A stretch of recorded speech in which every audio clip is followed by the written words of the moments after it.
அனைவருக்கும் வணக்கம். என்னை அனுதினமும் வழிநடத்தி கொண்டிருக்கும் எனது அருமை குருநாதர் பொள்ளாச்சி ஆனைமலை சுப்பிரமணிய ஐயா அவர்களுக்கு அவருடைய பொற்பாதம் பணிந்து இன்று என்ன தகவல் பார்க்க போகிறோம்னா, அதிசார குரு பெயர்ச்சி பலன்கள் 100% ஆதாரத்துடன் மக்கள் எச்சரிக்கையாக இருக்க வேண்டும். அதாவது யூடியூப்பை திறந்தாலே குரு பெயர்ச்சி, சனி பெயர்ச்சி, இந்த ராகு கேதுக்கள் பெயர்ச்சி அப்படின்னு சொல்லிட்டு மக்களை பயமுறுத்தி கொண்டிருக்கிறார்கள். அதாவது இந்த இடத்த என்னுடைய குருநாதர் அடிக்கடி சில பாடல்களை எடுத்து சொல்லுவார். அந்த பாடலில் வள்ளுவருடைய குரல் அடிக்கடி சொல்லுவார். இடிப்பாறை இல்லாத ஏமரா மன்னன் கெடுப்பாரிலும் கெடும். அதாவது இடித்து சொல்லக்கூடிய அறிவுரையாளர்கள், அதாவது அறிவு சான்றோர்களுடைய அறிவுரை இல்லாத மன்னன், அவருக்கு அந்த மன்னனுக்கு எதிரியே இல்லைனாலும் கெட்டு போயிடுவாங்களாம். ஏன்னா அவர் செய்த தவறை யாராவது ஒருத்தவங்க சுட்டி காட்டி மன்னனுக்கு இந்த விதத்தில் இப்படி செய்யணும் அப்படின்றத அவர்களுடைய அமைச்சர்கள், சான்றோர்கள், அறிஞர்கள், ஞானமுடையவர்கள் அவர் பக்கத்தில் இருந்து அதை எடுத்து சொல்லிக்கிட்டே இருக்கணும். இந்த காலகட்டத்தில் இந்த செயலை செஞ்சால் மக்களுக்கு இது பயனளிக்கும், நாட்டுக்கு நன்மை அளிக்கும் அப்படின்னு அவர் சொல்லும் பட்சத்தில் அந்த மன்னன் மிக சிறப்பான ஆட்சி செய்வார். சரி, மன்னனுக்கு 4 புறமும் எதிரிகளே கிடையாது. ஆனால் அவர் அனுதினமும் நடத்தக்கூடிய செயல்களை இது சரி இது தவறுன்னு எடுத்து கூறக்கூடிய அறிஞர்கள் இல்லைன்னு வச்சுக்க, தானாகவே கெட்டு போவோம் அந்த மன்னன், அந்த நாடு அழியும் அப்படின்றத இந்த பாடலினுடைய கருத்து. அதுபோல் இன்றைய காலகட்டத்தில் எதை நோக்கி பயணம் பண்ணி கொண்டிருக்கிறது இந்த ஜோதிடம். ஜோதிடம் என்றாலே ரகசியம். அந்த ரகசியத்தை நிறைய இந்த மீடியாக்களில், இந்த வலைதளங்களில் இந்த யோகங்கள், இந்த பார்வைகள், இந்த ராசி பெயர்ச்சிகள், இந்த கிரகங்களுடைய சேர்க்கைகள் அப்படின்னு சொல்லிட்டு நிறைய தன்மைகளை கலந்து கொண்டு இருக்கிறது.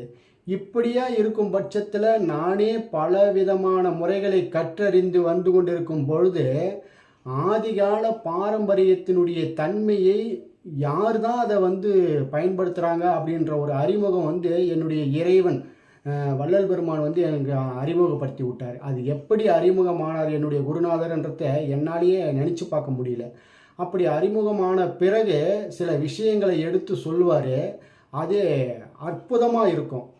ஒன்றும் இல்லை, ஒரு நாள் கால் பண்ணி உங்களுடைய லக்கண புள்ளி என்ன அப்படின்னு கேட்டார். அவ்வளோதான். அந்த புள்ளியிலேயே என்னுடைய வாழ்க்கையை, நான் கடந்து வந்த பாதையை எடுத்து சொன்னார். இது எப்படி முடியுமோ அப்படின்னு சொல்லிட்டு வியந்து அவர்கிட்ட கேட்கும் பட்சத்தில் அவர் சொன்ன பதில்கள்லாம் ஆச்சரியப்படும். அதுபோல் இந்த மாதிரி ஆதிகால பாரம்பரியத்தில் நம்மளுடைய முன்னோர்கள் வகுத்து வைத்த விதிமுறைகளும் விதி விலக்குகளும் சான்றுகளும் பாடல்களும் நிறைய இருக்குது. அதை விட்டுட்டு அதுக்கு நடுவில் இப்போ ஏற்பட்ட ஜோதிடத்தினுடைய தன்மையில் இடைச்சறுகல்கள், திதி யோகம் காரணம் கூட நான் உங்களுக்கு ஏற்கனவே பலன்கள்லாம் அது அளிக்காதுன்னு சொல்லிட்டு போட்டேன். அது எப்படின்னா என்னுடைய குருநாதனுடைய வழிகாட்டுதலில் தான் அதை போட்டேன். எப்படி அது அவ்வளவு ஆணித்தரமாக இதை சொல்ல முடியும் அப்படின்னு. அதுபோல தான் குரு அதிசாரத்தில் போகிறார். எப்போ போகிறாருன்னா நாளைக்கு போகிறார். அதாவது 18/10/2025 கடகத்தில் இறங்குற திருக்கணிதப்படி கடகத்தில் போகிறாரு. அது எப்படி ஐப்பசி மாதம் 1ஆம் தேதி 7:48 இரவு போகிறாரு. அது 34 நாழிகை 16 வினாடிகையில் புனர்பூச நட்சத்திரம் 4ஆம் பாதத்தில் அதிசாரத்தில் போகிறாரு. அப்படியே மறுபடியும் அந்த இடத்துல எப்போ வக்ரம் ஆகிறாரு பாருங்க. 11/1/2025 ஐப்பசி 25ஆம் தேதி தான் ஐப்பசி 1ஆம் தேதி உள்ள நுழையிற ஒரு வக்ரம் எப்போ அடைகிறாருன்னா ஐப்பசி 25 9:41 PM வந்து அவர் இரவு அடைகிறாரு. வக்ரம் ஆரம்பமாகி வக்ரம் வந்து புனர்பூச நட்சத்திரம் 3ஆம் பாதம் கடகத்திலிருந்து மிதுனத்துக்கு எப்போ திரும்புகிறாருன்னா 5/12/2025 கார்த்திகை மாதம் 19ஆம் தேதி திரும்புகிறாரு. 2:25 மாலை. இந்த அமைப்பில் புனர்பூச நட்சத்திரத்தில் அவர் திரும்ப வராரு. யார்? குரு. அடுத்தது 11/3/2025 மாசி மாதம் 5:30 காலையில் என்ன பண்ணுறாரு? 27ஆம் தேதி மாசி மாதம் 27ஆம் தேதி என்ன பண்ணுறாரு? வக்கர நிவர்த்தி ஆகிறாரு புனர்பூச நட்சத்திரம் 1ஆம் பாதத்தில். ஆக மொத்தத்தில் இவர் வந்து கடகத்துக்கு பயணம் பண்ணி 25 நாள் அந்த புனர்பூச நட்சத்திரம் 4ஆம் பாதத்திலே அதிசாரமாகிக் கொண்டு 11/11/2025 ஐப்பசி 25ஆம் தேதி தான் அந்த இடத்துல என்ன வர்றாரு? வக்ரம் பெறுகின்றார். இப்படி அதிசாரம் அடையக்கூடிய வக்ரம் அடைந்து அந்த அதிசாரம் என்றது என்னன்னா, ஒரு ராசியிலிருந்து இன்னொரு ராசிக்கு போயிடுறார். அவர் அந்த ராசியிலே தானே நம்ம வந்து இந்த ஒரு வருடம் முழுவதும் கணக்கு பண்ணணும்.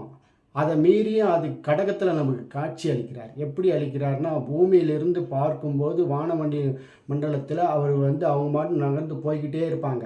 நமக்கு சூரியன் சந்திரனை மையமாக வைத்து பூமி சூரியனுக்கும் சந்திரனை மையமாக வைத்து அப்படியே நேர் எதிர்பார்வையில் கொஞ்சம் டில்ட்டாக இருக்கும் நம்மளுடைய பூமி.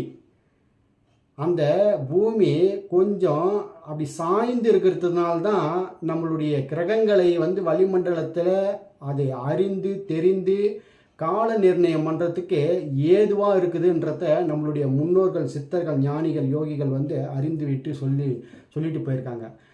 இவங்க எல்லாம் சயின்டிஸ்ட்லாம் வந்து அதிகாரப்பூர்வமாக அதை பார்த்து குறிப்பிடுவாங்க. நம்மளுடைய ஞானிகள் வந்து இறைவனுடைய அருளை பெற்றவர்கள் வந்து அவங்களுடைய ஞானத்திலே அவங்க சொல்லிட்டு போவாங்க. இந்த தேதி, இந்த மாதம், இந்த நிமிடத்தில் வந்து அமாவாசை சந்திக்கும், இந்த பௌர்ணமி சந்திக்குன்னு சொல்லுவாங்க.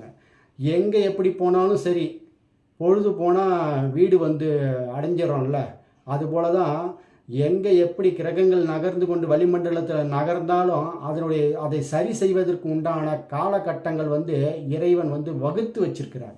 அது 6 வகுத்து வச்சிருக்கிறார். அப்படி இந்த குருவானவர் வளிமண்டலத்தில் அவர் பாதங்கள் வழியாக நகர்ந்து கொண்டு போய் கொண்டிருக்கிறார். அப்படி நகரும் பொழுது மிதுனத்திலிருந்து கடகத்துக்கு நம்ம பூமியிலிருந்து பார்க்கும்போது காட்சி அளிக்குது.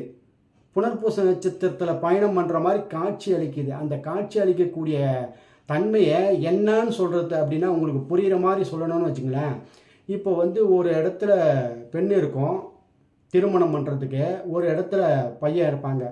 பெண்ணு வீட்டுக்காரங்க பிள்ளை வீட்டுக்கு போகும்போதோ, பிள்ளை வீட்டுக்காரங்க பெண் வீட்டுக்கு போகும்போதோ அவங்க வீட்டிலேருந்து கிளம்பிடுவாங்க. ஏதோ நல்ல நேரம் பார்த்துட்டு கிளம்பிடுவாங்க. அவங்க வீட்டுக்கு மறுபடியும் பொண்ணு வீட்டுக்கோ பிள்ளை வீட்டுக்கோ போகக்கூடிய கிட்ட போகும்போது நல்ல நேரம் பார்ப்பாங்க. கரெக்டான டைமில் நம்ம அந்த நேரத்துக்கு உள்ளே போகணும், மாப்பிள்ளை வீட்டுக்கு கரெக்டான நேரத்தில் பொண்ணு வீட்டுக்கு போகணும். அப்படி போகும்பொழுது என்ன பண்ணுவாங்க, அதிவேகமாக ஒரு எந்த வாகனத்தில் போனாலும் அதுக்கான ஒரு வேகம் இருக்குல்ல, அந்த வேகத்தில் போயிடுவாங்க. அந்த நேர காலங்கள் கண்டு அந்த நேரத்துக்கு கொஞ்ச நேரம் தங்குவாங்க. எங்கேயாவது ஒரு இடத்த என்ன பண்ணுவாங்க, தங்குவாங்க, அசைவின்றி தங்குவாங்க. அந்த நேரத்தில் எந்த வேலையும் செய்யவும் முடியாது. இப்போ இங்கேருந்து இப்போ கிளம்பிட்டாங்க ஒரு ஊர்லேருந்து ஒரு ஊருக்கு, அப்போ நடுவில் போயிட்டாங்க. கிட்ட போனால் இன்னொரு 10 நிமிஷத்தில் ஒரு 20 நிமிஷத்தில் போயிடலாம். ஆனால் அந்த நேரம் சரியில்லாத நேரமாக இருக்குது. அப்போ என்ன பண்ணுவாங்க, ஒரு இடத்த அசையாத தங்குவாங்க. அந்த தங்கக்கூடிய டைம் இருக்குதுல்ல, அந்த தங்கக்கூடிய டைமில் எந்த வேலையும் செய்யவே முடியாது அவங்களால. புள்ள வீட்டினுடைய வேலையை போய் செஞ்சிட முடியுமா, இல்லை பொண்ணு வீட்டில் இருந்து இருக்கிற வேலையை தான் செஞ்சிட முடியுமா? அந்த பயணத்தில் போயிட்டு அசையாத இருப்பாங்க. அந்த மாதிரி தன்மை தான் வந்து அதிசாரம்.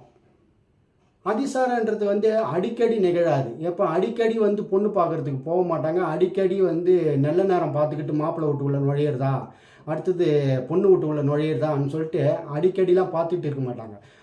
முதலில் சுப காரியங்கள், முதல்ல சம்பந்தி வீட்டுக்கு போகிறோம், முதல்ல தன்னுடைய வரனை தேர்ந்தெடுக்க போகிறோம், முதல்ல தன்னுடைய வதுவை தேர்ந்தெடுக்க போகிறோம் அப்படின்னு பார்க்க போகும்போது, அந்த முதல்ல போகும்போது அதுவும் அவங்களுடைய சொந்த பந்தம், நெருங்கிய பந்தங்கள் தான் போயிட்டு இருப்பாங்க.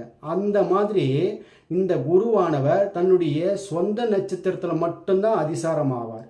அதுவும் சில காலங்கள் எடுத்துக்கொள்வார். அதுவும் வருடமும் அதிசாரம்லாம் ஆக மாட்டார். அது ஒரு குறிப்பிட்ட ஆண்டுகள் இருக்குது. பல ஆண்டுகள் கழித்து அந்த தன்மையில் அதிசாரம் அடைவார். இது சூட்சம கணக்கு. இதை சொல்லணும்னா என்னுடைய குருநாதர் இது வரைக்கும் யார்கிட்டையும் கிடைக்காத கேள்விக்கு உண்டான பதில்கள்லாம் என்னுடைய குருநாதர் ஆனைமலை, பொள்ளாச்சி ஆனைமலை சுப்பிரமணிய ஐயா அவர்கள் அற்புதமாக சொல்லுவார். ஒரு விஷயத்தை கேட்டுட்டோன்னு வச்சுங்களேன், இதுக்காக இல்லைங்க இந்த திதி, இதுக்காக இல்லைங்க இந்த கரணம், இதுக்காக இல்லைங்க இந்த யோகம் அப்படின்றத அதி அற்புதமாக சொல்லுவார் அவர். அதெல்லாம் கேட்க கேட்க எப்பொழுதுமே அவர் என்னை தொடர்பு கொள்ளும்போது என்ன பண்ணிகிட்ருக்கீங்க, என்ன ஆய்வு பண்ணிகிட்ருக்கீங்கன்னு தான் கேட்பார். எடுக்கும்போது ஒரு குருநாதர் ஒரு சிஷ்யனை ஃபோன் பண்ணி கேட்கும்போது எடுத்த உடனே எங்கே இருக்கீங்க, வீட்லேயோ வெளியிலையா, என்ன பண்ணிகிட்ருக்கீங்க ஆய்வு அப்படின்னு கேட்டுட்ருப்பார். அந்த மாதிரி ஒவ்வொரு விஷயங்களும் அவர்கிட்டருந்து கிடைக்கக்கூடிய அந்த விஷயங்கள் நான் தேடி கிடைக்காத பொக்கிஷங்களாக நான் பல முறைகளை கற்றறிந்து வந்திருக்கிறேன். ஆனாலும் இந்த ஆதிகால பாரம்பரியத்தினுடைய தன்மையை, அந்த விஷயங்களை என்னை விளக்கி என்னை வழிநடத்தி கொண்டிருக்க. அதனால தான் எடுத்த உடனே சொன்னேன், அனுதினமும் வழிநடத்தி கொண்டிருக்கும் எனது அருமை குருநாதன் சொல்லி சொன்னேன். இதை எதற்கு காரணம்னா, இந்த அதிசார அமைப்பு குருவானவர் கடகத்தில் பயணம் பண்ணி கொண்டிருக்கிறார். உடனே ஒரு வீடியோக்களில் பார்க்குறேன், அதிசார குரு கன்னி ராசிக்கு 200% பலன். அது எப்படிப்பட்ட ஒரு அம்பக்கா இருக்கும் பாருங்கள். 200% 11ல் இருக்கக்கூடிய குருவானவர் அற்புதமான பலன்களை வாரி வழங்குவாராம். அதாவது பொண்ணு வீடு பார்க்கறதுக்கு போகிறாங்க, அந்த இடத்துல அவங்களால எதையுமே செய்ய முடியாது, எந்த காரியமும் எடுத்து சொல்ல முடியாது, செய்ய முடியாது. இன்றைக்காவது நவீன நாகரிகங்கள் வந்துடுச்சு, ஃபோன் மூலிமா இந்த வேலையை செய்யுங்கய்யா, இந்த வேலையை செய்யுங்கன்னு பேசிகிட்டு இருப்பாங்க. ஒரு ஃபோன் இல்லாத காலத்தில் பயணப்பட்டு போகிறாங்கன்னு வச்சுங்களேன், கோயிலில் போயிட்டு உட்காந்துருவாங்க, டைமை மட்டும்தான் பார்த்துக்கிட்டு இருப்பாங்க, கரெக்டான நேரத்தை. வாங்க இப்போ கிளம்புனா கரெக்டாக நல்ல நேரத்தில் அவங்க வீட்டுக்கு உள்ளே போயிடலாம் அப்படின்னு. அப்போ அமைதியாக அமர்ந்து கொண்டு இருப்பவருக்கு எந்த பலனை செய்ய முடியும், எந்த வேலையை செய்ய முடியும், எந்த உதவியை செய்ய முடியும் யாருக்குமே. அவங்க மேக்கப் பண்ணிக்கிட்டு போனாங்கல்ல, அது அசையாத, அழகுலையாத, நிலகுலையாத, அழியாமல் இருக்கிறதுக்கு ஒன்று அமைதியாக உட்காந்து நிற்பாங்க. அதைத்தான் பண்ணுவாங்க. அது அந்த மாதிரி இருக்கக்கூடிய குருவானவர் எந்த விதத்தில் யாருக்கு எந்த பலனை வாரி வழங்கி விடுவார். அப்படி இந்த அதிசாரமாகக்கூடிய குருவானவர் கடகத்தில் பலன்களை வாரி வழங்குறாருன்னா யாருக்கு வழங்குவார்னா, லட்சத்தில் ஒருத்தவங்களுக்கு, கோடியில் ஒருத்தவங்களுக்கு. அதுவும் எப்படிப்பட்ட பலன்களை வருவார், அவருடைய பிறப்பு ஜாதகத்தில் அந்த குருவானவர் நல்ல தன்மையில் உட்காந்துருக்கணும். அவருடைய பிறப்பு ஜாதகத்தில் லக்கண புள்ளி என்னன்னு பார்க்கணும். அவருடைய பிறப்பு ஜாதகத்தில் சூரியன் சந்திரன் அமர்ந்த புள்ளிகளின் வழியாக அவருடைய இருப்பு திசையினுடைய ஆரம்ப கால திசையிலிருந்து இப்போது நடந்து கொண்டு இருக்கக்கூடிய திசையினுடைய வழியில் அவர்களுக்கு வாழ்க்கை பயணத்தில் அற்புதமான பலன்களை வாரி வழங்குவார். அதுவும் இந்த அதிசாரமான குருவானவர் போன பிறகு தான் எனக்கு வீடு வாங்கினேன், நிலம் வாங்கினேன், குழந்தை உண்டாச்சு. அதான் குருவினுடைய தன்மைகள் அனைத்துமே எடுத்து போடலாம். ஆனால் இந்த அதிசார குருவானவர் அமைதியாக ஒரு இடத்துல, ஒரு பயணத்தில், புனர்பூச நட்சத்திரம் 4ஆம் பாதத்தில் அப்படியே மெல்லமாக போயிட்டுருக்காரு இல்லை, அந்த மாதிரி டைமில் அவரால் எதுவுமே செய்ய முடியாத தன்மையில், இப்போ உபத்திரமான ஒரு ராசி பலன்கள் இருக்கும். ஒரு ஜாதகத்தில் குருவானவர் சில பேருக்கு சரியில்லாத இடத்துல இருக்கும். இப்போ குருவானவர் அமைதியாக இருக்கிற இந்த நேரத்தில் அந்த மனுஷனுக்கு ஏதாவது ஒரு நல்ல கெட்டது நடக்கும், அவ்வளோதானே கண்டி. ஆனால் மற்ற விஷயங்களில் எந்த ஒரு பலனையும் மாறி வழங்காதுன்றத ஆதாரமாக நம்ம சொல்லலாம். அவரால் அந்த அதிசாரத்தில் காட்சி அளிக்கிறார், கடகராசியில் காட்சி அளிக்கிறார், கடகராசியில் பயணம் பண்ணி கொண்டு போகிறார். அதுதானே கண்டி. அவர் அங்கே போனதுனால தான் இங்கேருந்து கன்னிராசிக்கு 11ஆம் இடம் ஆகி போகுது. கடகத்திலிருந்து அவருக்கு 5ஆம் இடம் விருச்சிகமாக வரும், அதுக்கு 5ஆம் இடம் 9ஆம் இடம் மீனமாக வரும். இவங்களுக்கெல்லாம் பார்வையை வழங்கி மகரத்துக்கு 7ஆம் பார்வையாகி போடுறாரு. அவங்களுக்கெல்லாம் நல்லது நடக்கும். ஒருபொழுதும் ஒருவித பலனும் மாறி வழங்காதுன்றத உறுதியாக சொல்கிறார் என்னுடைய குருநாதர். அதுவும் ஆதாரத்தோடு சொன்னார். அந்த ஆதாரத்தெல்லாம் சொன்னோன்னு வச்சுங்களேன், ஒவ்வொருவருடைய ஜாதகத்தில் அற்புதமாக எடுத்து சொல்லலாம். எந்த ஒரு பலனும் அது நிறைவேறாது, கொடுக்காதுன்றத தெளிவாக எடுத்து சொல்லிடலாம். அப்போ வந்து யாருக்காவது ஒருத்தவங்களுக்கு லட்சத்தில் ஒருத்தவங்களுக்கு கோடியில் ஒருத்தவங்களுக்கு இருந்தால் அவரவர்களுடைய ஜாதகத்தில் அந்த பலாபலன்கள் வந்து வாரி வழங்கும். இந்த நேரத்தில் இந்த டைமில் இவருக்கு ஏற்படக்கூடிய தசா புத்தி காலங்களில் அந்த குருவானவர் நகர்வு தன்மை இல்லாமல் அதிசார தன்மையில் இருக்கும் பட்சத்தில் அந்த மனுஷனுக்கு அந்த நல்லது நடக்கணும். இந்த 50 நாள் தான் இந்த கடகத்தில் இருக்கிற மாதிரி காட்சி அளிக்கும் நமது வளிமண்டலத்திலிருந்து பார்க்கும்போது பூமிக்கு. அந்த 50 நாட்களில் யார் யாருக்கெல்லாம் வந்து நற்பலன்கள் ஏற்படும் அப்படின்னா, இது வரைக்கும் அந்த சுப பலனை அனுபவிக்காத இருக்கக்கூடிய அந்த குருவின் தன்மையால் அப்படி இருக்கிறவங்களுக்கு தான் அந்த ஜாதகருக்கு அந்த குரு மூலியமாக நல்லது நடக்கும். அது கூட அவருடைய ஜாதகத்தில் இப்போ அந்த தன்மையில் தசாவோ புத்தியோ அந்தரமோ சூட்சமோ அவருடைய லக்ன புள்ளிக்கு அவருடைய ராசி புள்ளிக்கு அவருடைய ஜாதகத்துக்கு இயங்கினா தான் அதுவும் கிடைக்கும். அது இல்லைன்னா அதுவும் கிடைக்காது.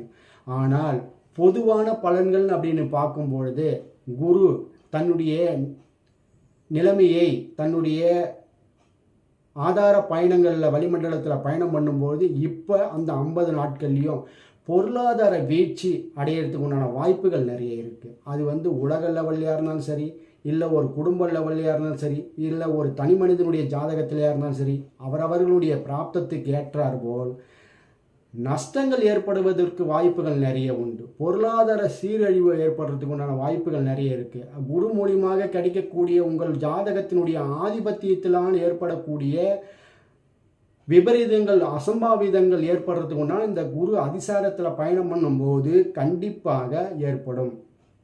ஏன் அப்படின்னா, இப்போ ஒரு டார்ச் அடித்து பயணம் பண்ணி போயிட்டே இருக்கோம் இருட்டில் பாதையில். அந்த டார்ச்சில் இப்படி கை வச்சு மூடிக்கிட்டோம்னா அந்த இருட்டு தான் தெரியும். டார்ச்சினுடைய வெளிச்சம் மங்கி போதில்ல, க்ளோஸ் ஆகி போதில்ல. அது போல தான் குருவினுடைய பயணங்கள் வந்து மிதுனத்திலிருந்து கடகத்துக்கு பயணம் பண்ணி கொண்டிருக்கிறார், அதிசாரத்தில் போய் கொண்டிருக்கிறார். அந்த நேரத்தில் அப்போ என்ன ஆகும், அதன் மூலியமாக குரு மூலியமாக கிடைக்கக்கூடிய ஒளி வந்து மங்கி போகுது.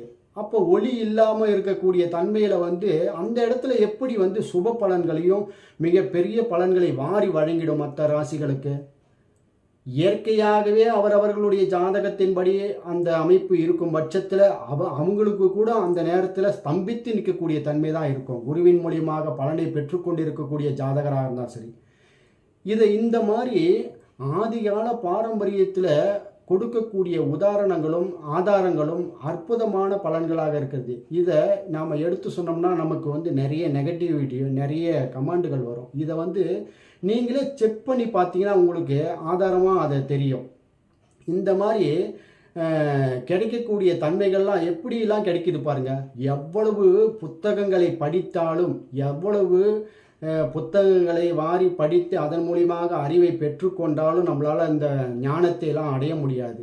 முன்னோர்கள் நம்மளுடைய ஞானிகள் அவர்களெல்லாம் கொடுத்த அந்த வழி வழியாக வந்த எனது அருமை குருநாதனுடைய வழி வழியாக அவங்க அப்பாவுக்கு அவங்க அப்பாவுக்கு அப்பா கற்றறிந்த இந்த ஆதார நூல்கள் ஆதிகால பாரம்பரியத்தினுடைய நூல்கள் மூலியமாக கிடைத்த தகவல்கள் இதெல்லாம் எப்படி சொல்கிறதுனா, வள்ளல் பெருமான் தான் ஒரு இடத்த சொல்லுவார், நாயினும் கடையேன் ஈயினும் இழிந்தேன் ஆயினும் அருளிய அருட்பெருஞ்சோதி. அதாவது அந்த நாய் இருக்குல்ல, அதை விட கடை தர முடியாதவனாக இருந்த என்னை இந்த நாயும் இந்த ஈயும் வந்து மலத்தில் போய் உட்காரும்.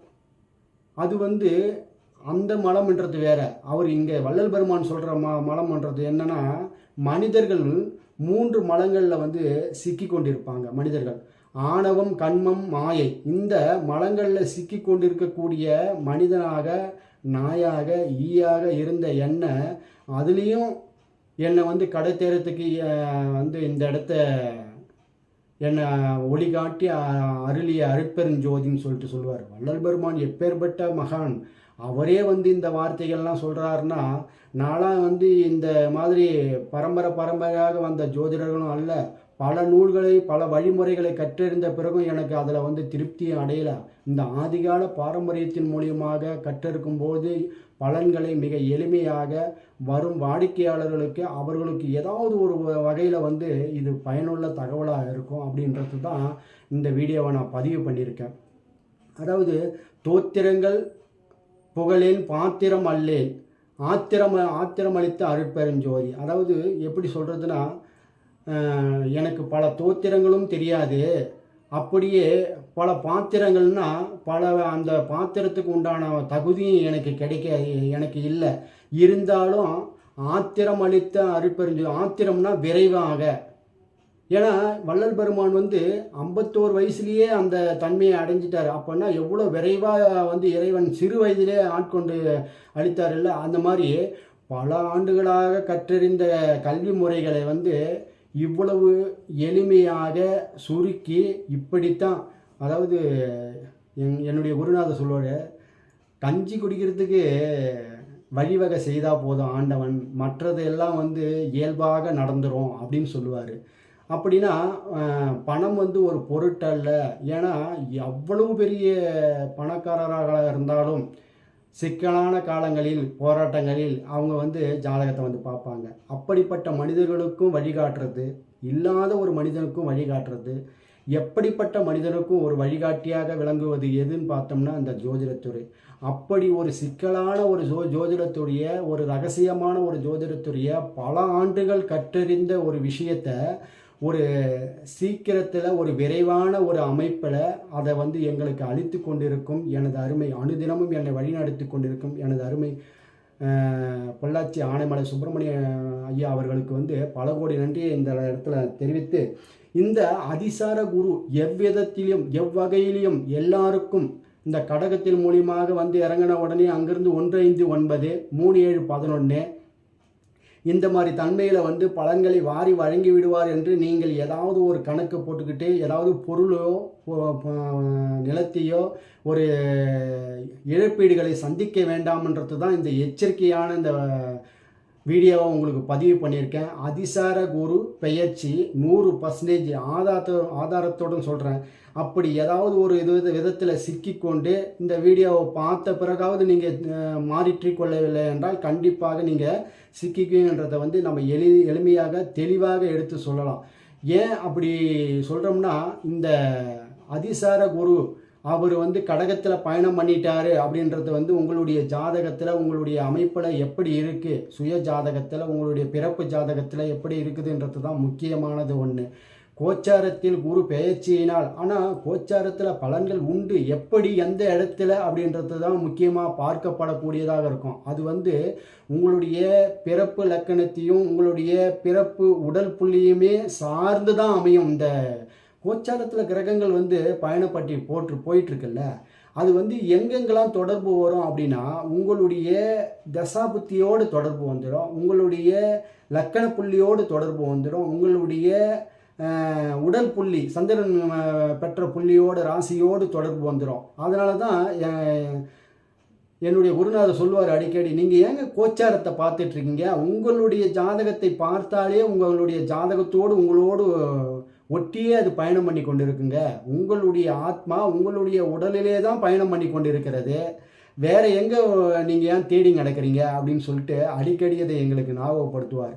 அதனால் இருந்தாலும் நாம் எப்பயுமே நமக்கு அறிவுக்கு எட்டினார் போல தானே நாம் தேடிக்கொண்டிருப்போம். அதனால் இந்த வீடியோ மூலிமா உங்களுக்கு தெரிவித்த கருத்து என்னவென்றால், குரு அதிசாரம் அடைவதனால் அதிக லாபத்தை பெற்றுவிடலாம் என்று இந்த வலைதளங்களில் கொண்டிருக்கும் செய்தியை நம்பாதீர்கள், எச்சரிக்கையாக இருங்கள். நீங்கள் இயற்கையாக இயல்பான வாழ்க்கையோடு பிரபஞ்சத்தோடு ஒன்றி உங்களுடைய இயல்பான நகர்வுக்கு, உங்களுடைய இயல்பான சத்துக்கு, உங்களுடைய இயல்பான அந்த வாழ்வாதாரத்துக்கு ஏற்றாற்போல் உங்களுடைய வாழ்க்கையை நடத்துங்கள் என்று சொல்லி, இந்த வீடியோ பிடிச்சிருக்கும் பட்சத்தில் லைக் பண்ணுங்கள், ஷேர் பண்ணுங்கள், மற்றவர்களுக்கு அனுப்பிவிடுங்க. நமது நேயர்கள் ஆற்றில் ஓடும் நீரோடை போல பிரபஞ்சத்திற்கு நற்காரியங்கள் செய்து நற்பலன்களை பெற்று இறைவனுடைய ஆசியை பெற்று வாழுங்கள். அனைவருக்கும் தீபாவளி நல்வாழ்த்துக்கள் கூறி விடைபெறுகிறேன். நன்றி, வணக்கம்.